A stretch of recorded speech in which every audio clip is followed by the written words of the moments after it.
Desde el año 2008 comenzó el deterioro de las finanzas públicas con un crecimiento económico de apenas 2.5%.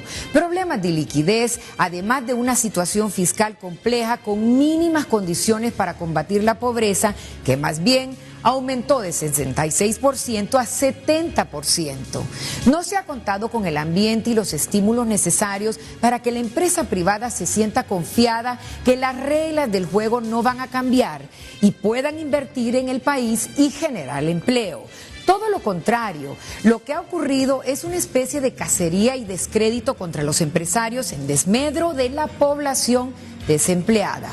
En fin, el asunto es que 6 años después es la generalidad de los hondureños la que le toca pagar por los errores, por la ineficiencia administrativa y la corrupción. Este es el informe con Rodolfo Velázquez.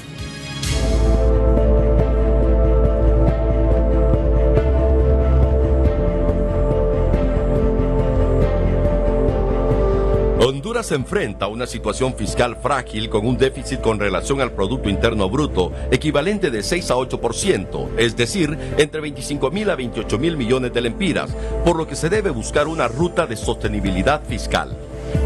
Resolviendo el tema del desequilibrio fiscal, Honduras está mucho en mejor posición para mejorar los índices de competitividad y dedicar a todos esos problemas estructurales como ser, por ejemplo, la educación, que incide tremendamente en el desarrollo de un país. Es necesario definir una política pública, ya que en 4 años se decretaron paquetes fiscales sin obtener los resultados esperados.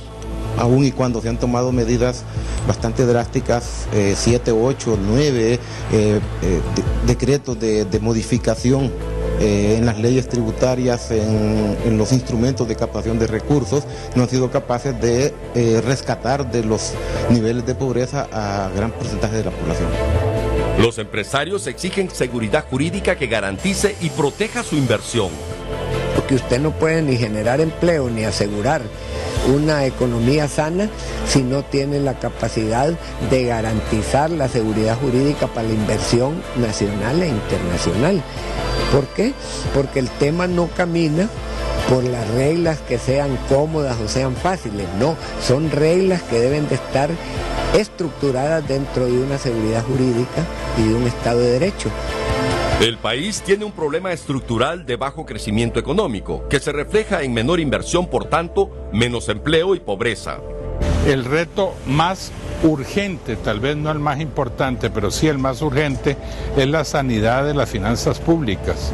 Porque con unas finanzas públicas en el desorden en que se encuentran hoy día, un gobierno no va a poder emprender un desarrollo de sus planes y de sus objetivos. Sí lo tiene asfixiado la parte económica.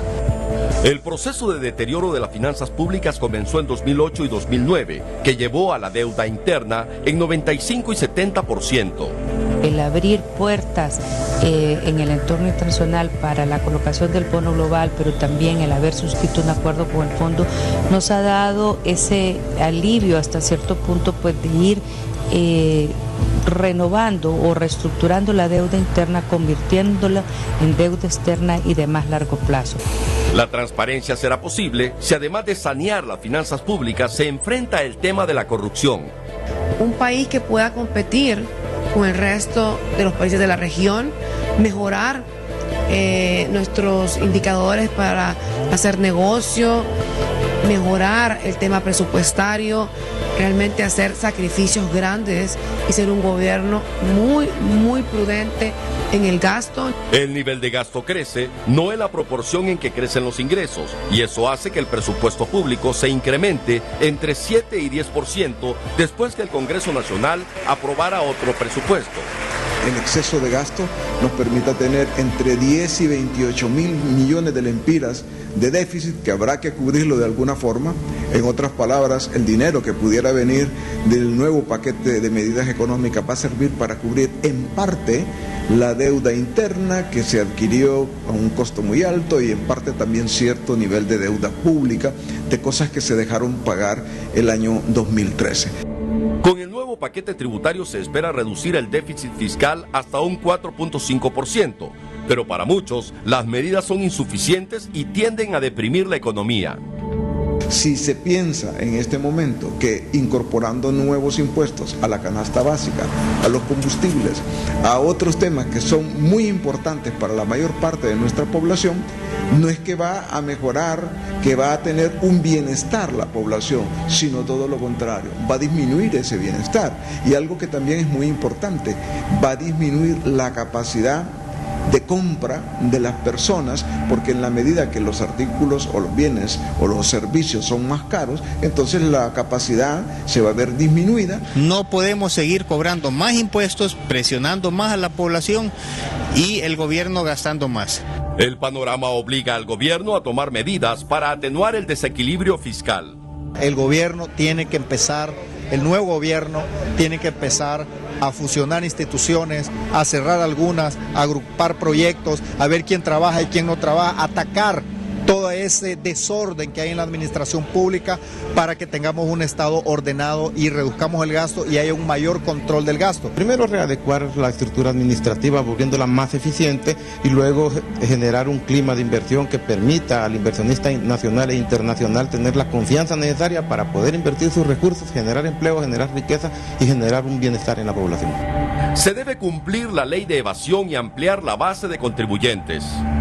No necesita cargar de impuestos, lo que necesita es tapar esos huecos que tiene la tasa del agua para que no se siga diluyendo por esas vías, porque para eso no necesitaría ni siquiera afectar la canasta básica, ni mucho menos elevar nuevos tributos, sino hacer efectivo la captación de los ya existentes a través de mecanismos adecuados. Tratar de que se mejore la recaudación de impuestos, que se mejore los fondos y recursos frescos que pueda tener el Estado para poder desarrollar todas aquellas obras de desarrollo y beneficio social.